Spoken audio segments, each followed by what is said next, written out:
আরে শ্বেতা, এটা তোর ওই বয়ফ্রেন্ডটা না যে সাইকেলে করে আসছে? হ্যাঁ, ফটোতে তো ওই ছিল।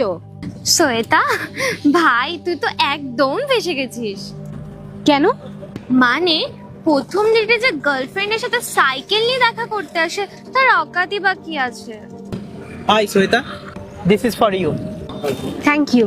আমার একটু আসতে বড্ড দেরি হয়ে গেল, বিকজ রাস্তায় অনেক ট্রাফিক ছিল। লেট তো হবেই, কারণ তুমি সাইকেলে এসছো। আর তুমি ওর জন্য একটা ভালো গিফটও আনতে পারোনি, একটা সস্তার গোলাপ ফুল নিয়ে চলে আসলে। আরে কি বলুন তো, আজকের আমার না অফিস থেকে ফিরতে বড্ড লেট হয়ে গেছে, তাই জন্য রাস্তায় যা পেলাম ওটাই নিয়ে চলে আসলাম। সত্যি তুমি লেট হয়েছিলে, নাকি শ্বেতার জন্য ভালো কিছু আনার অকাতই ছিল না? দেখ শ্বেতা, আমি তোকে আরো একবার বলছি, তুই আমার সাথে চল। আমার বয়ফ্রেন্ড আসছে, ওখানে গেলে অন্ততপক্ষে ভালো কিছু খেতে তো পারবি। এর সাথে গেলে তোকে কোনো একটা ফুটপাথ থেকে চা খাওয়াবে। দেখ, আমি দীপের সাথে এসেছি, আমি দীপের সাথেই চলে যাব। তুই তো বয়ফ্রেন্ডের সাথে চলে যা। চিন্তা তো হবেই, তোমার বন্ধুস, এই বন্ধুত্বের খাতিরেই বলছি যে আমার সাথে যেতে পারিস। এক মিনিট, আমার একটা কল এসছে। হ্যাঁ ভাবি বলো। এই তো আমি সাইটিংয়েই আছি। হ্যাঁ হ্যাঁ, তুমি চলে আসো, আমি তোমার জন্য ওয়েট করছি। Okay bye. দেখ শ্বেতা, আমার বয়ফ্রেন্ড চলে এসছে, তাই বলছি এখনো সময় আছে, তুই আমার সাথেই চল।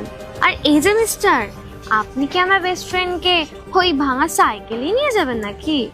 না না, সাইকেলে নয়, এই পাশেই একটা রেস্টুরেন্ট আছে, 5 মিনিট ওয়াকিং ডিস্টেন্স, তো আমরা ওখানেই চলে যাব। রেস্টুরেন্ট?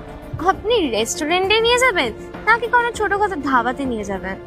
দেখ শ্বেতা, আমি তোকে ভালো কথা বলছি ভাই, তুই আমার সাথে চল। না হলে দেখলি রেস্টুরেন্টে গিয়ে যা খাওয়া দাওয়া করলি, সে বিলটা তোকেই ভরতে হলো। আরে না না, তুই চলে যা না, আমি দীপের সাথেই চলে যাব। ঠিক আছে ভাই, আমি তাহলে গেলাম। আর কোনো কিছু যদি দরকার হয় বা কোনো প্রবলেমে পড়িস, আমায় কিন্তু মনে করে একটা কল করিস। এই যে মিস্টার, আমার ফ্রেন্ডের কিন্তু খেয়াল রাখবেন। Okay bye.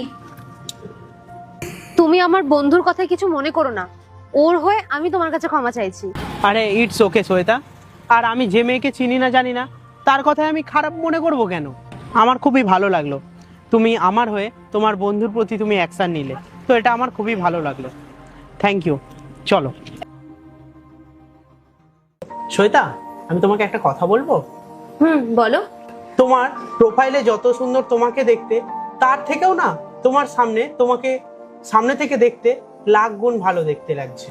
Thank you. আচ্ছা শ্বেতা, তুমি একটা কথা বলো, তুমি তোমার পার্ট 2 দেখতে সাবস্ক্রাইব করুন SJ সোনি ব্লগ 2M।